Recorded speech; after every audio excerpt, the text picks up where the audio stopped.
И снова здравствуйте. Я целую неделю заставляла мужа начать ремонт в туалете. Ну и шо? Да шо?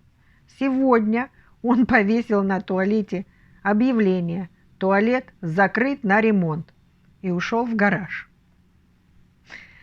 Жизнь надо прожить так, чтобы голуби, пролетая над твоим памятником, терпели из уважения.